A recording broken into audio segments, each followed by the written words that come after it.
We go ahead and I'll introduce Jason as our humorist for tonight, and he's going to come up and show us or tell us a funny story or a joke.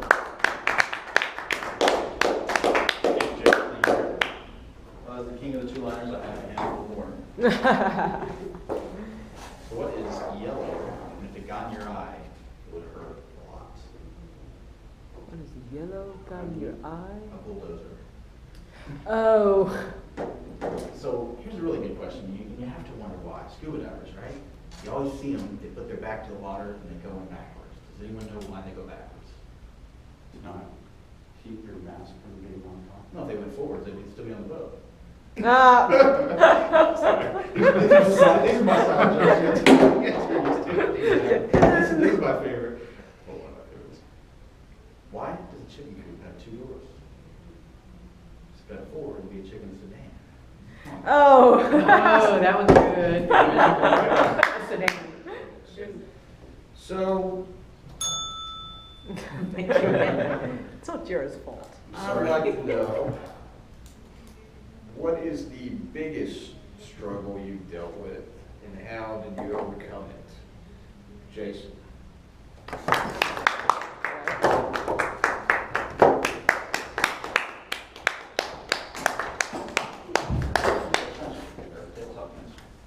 What was the big struggle and how did I overcome it? So I think everyone's mind is built a certain way by shape and desire, right? So my mind is built to visualize things, put things together, to build them.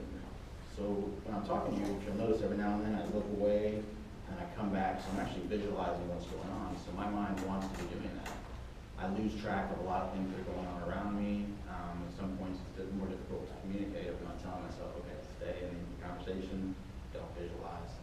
So believe it or not, what I'm doing here, you guys have been with me every step, so you can probably tell that I've progressed a little bit. It was very difficult for me at the beginning. This is really the most difficult thing to do, and the question is why. Talking is easy, right? But it's taking a mind that's built to do one thing and telling it to do something that it doesn't want to do, you know, that it's happy doing this, it's designed to do this. So that's actually the most difficult. I would say this is probably the most difficult thing I've tried to overcome. I could think really hard and maybe come up with a second, but just right off the top of my head, this would be it. And this is actually the most important thing anyone can do. I wish I would have identified this younger. I would have already been exactly where I want to be. Now I will notice too that I have bigger breakthroughs, being that I know how important it is, and I'm just starting to learn things, and it's just like a dump. All of a sudden, all this learning will just get dumped, and all this advancement will get dumped. And by seeing that, I can tell that it's going to happen in big chunks. And there was a guy, I think Ruben had mentioned, a guy that used to park in the parking lot for these Toastmasters for 8 months straight, wouldn't come in. Now the guy's a motivational speaker, you know, and I think these are the kind of things that develop from that. When you really know you need to do something and you put it off, and you've had all this time to do it, and then you just, all of a sudden, it's just open season. So this would be it for me. Thanks, guys.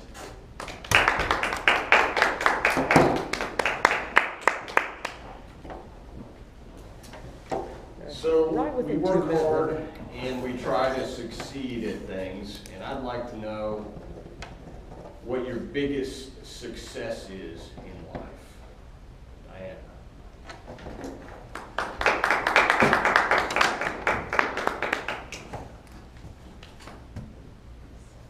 Biggest success in life. How'd you get there? Ooh. Oh. 2 words. How do I get there? Hard work. Or turning into a workaholic. I think for me the biggest success I am looking at is got into real estate by accident, but because of my competitiveness that I didn't want to be a statistic, I want to be successful, and I just stick around, hard work, and finally after years I'm successful in, I guess, other people's eyes or in their turn. For myself, I still feel like, oh my God, when I go to a conference, hear people coming from Chicago, or hear people coming from New York, it's like I'm a little fish, because the guy told me, yeah, our average listing price is $2 million. I'm not sure what I want to do if I have a $200,000 house. sell. And the guy wasn't being arrogant or anything, just that's the way his market is. In Houston, I do about $10 million a year, and that really considered successful in the industry here. But when you go out looking at other people, and so part of me do sort of trying to enjoy and do validate myself, like, yes, I am in a way, I am successful, but at the same time, I don't want to be arrogant, that preventing me from continuing to grow or stay on top of my game. And hard work really is what it takes. There is really no secret. All the realtor, we know. Actually, when I was a new agent, we always want, what is your secret? What do you do to be where you're at? It turns out there's no such thing. It's the dedication, everyday working, not giving up, and works more than other people do. And this really is a business where you work hard, you do get results. So this is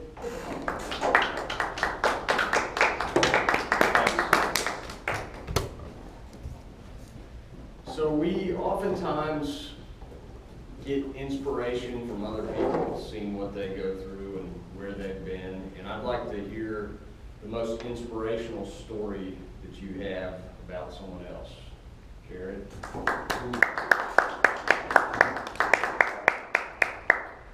The most inspirational story about someone else. I would say that one of the people that inspired me when I was growing up was my grandfather.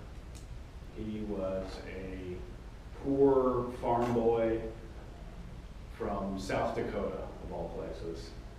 And he had lived through the Depression. And in those days, his family, I guess, as I understand it, his father was the last Toastmaster and was fired by FDR and in their town. And after that, he became a virulent FDR hater and took to drink. And so the family really struggled at this point because their father was kind of a falling down road. But my grandfather, as a boy, went and worked on a childless couple's farm for food that could afford to feed him. And that's what he had to do. And he worked in the Civilian Conservation Corps. He went into the Army. He spent a lot of years in the Army. He later became a CPA. And he was kind of a quiet person. But he taught me always that he played cards all the time. He made all of his money in the Army by playing cards. And he sent his entire paycheck home to his mother. And one of the things he taught me that I'll never forget was it's not just to be a good loser, it's also good to be a gracious winner. He never gloated. He beat me all the time. I remember one time I beat him at backgammon once, and he thought that was the best thing that had happened to him. So I would say my grandfather was an inspiration.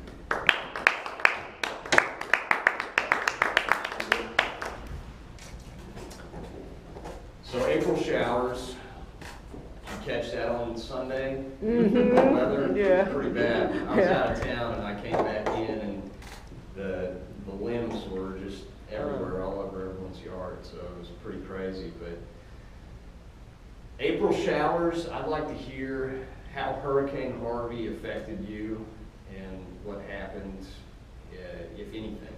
Tommy.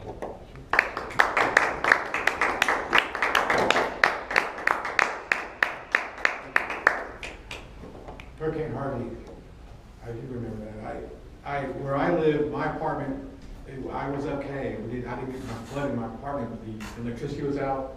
There was no, it was completely black. There was no air conditioning or nothing. So I ended up, and my car was okay. So I drove into the Heights to a friend's house, and it was like on high ground, so there was no flood there. It was just kind of like, well, where we ended up was like on high ground. So it was, and there was nothing. There was a generator, and there was a grill, but they had no electricity, right? So we just were there, and eventually, everybody in the neighborhood was going there, right? Because it was high ground, and there was a grill, and everybody's refrigerator was broken. So people were bringing their food. We were just cooking. There was a generator, and I was just meeting these people, and we sat there for about 2 days. And ended up staying with, I stayed with a friend near there. I slept there one night and I stayed with a friend near there the next night. And we would make, even gas was a big deal. We had to take gas cans to walk all the way down Shepherd, it was Valero, on Shepherd and Richmond.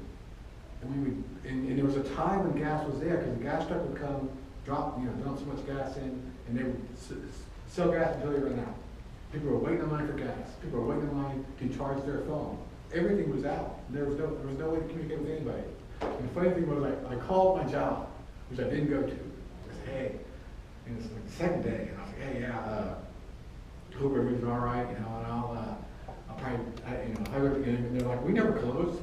I worked at the time, I worked at an industrial job at Lone Star Heat, temperature and steel.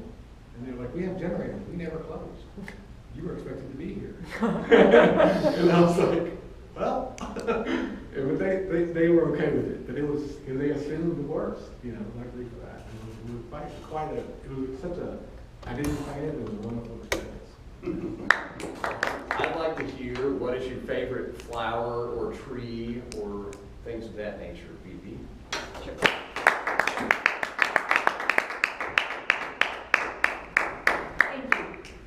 you. Favorite flower or tree? First favorite flower is the Louisiana blue iris. It is a purplish blue flower, just a little bit darker than Carlo's shirt, very similar to these buckets. They grow in the wild. Actually, at my parents' house, there's a ditch between my parents' house and my grandparents' place that the irises would just grow wild. Next after iris is, I'm going to mispronounce the name, of Phalaenopsis orchids. That's one of my favorite plants. However, I can kill one in probably 3 weeks flat or so. I've had at least 6, if not 8, and we have 3 that are surviving. After we get there, South Louisiana is known for azaleas, especially Lafayette. Beginning of spring, actually end of March, azaleas have already bloomed and are on their way out in Lafayette. The bushes can be anywhere from 2 to 3 feet to 6 feet high, and they are just covered in blossoms. We have some miniature azaleas in our front flower bed that are put to shame. But these trees, these bushes, the flowers can be either white, pink, an orangey salmon shade, or a deep magenta, a deep purplish. They're just beautiful and put on an excellent, excellent show. Talk about trees. Fig is my favorite because I enjoy the fruit. I have a fig tree in the backyard, and I have some green figs that are about the size of walnuts, so I'm going to have an early crop. Following that is pecans, because again, I thoroughly enjoy the fruit, and that's a wives' tale that as soon as the pecan trees bud, spring has arrived, no more frost, no more winter. That's a few of my favorite flowers and trees. Thank you, Judy. You're welcome.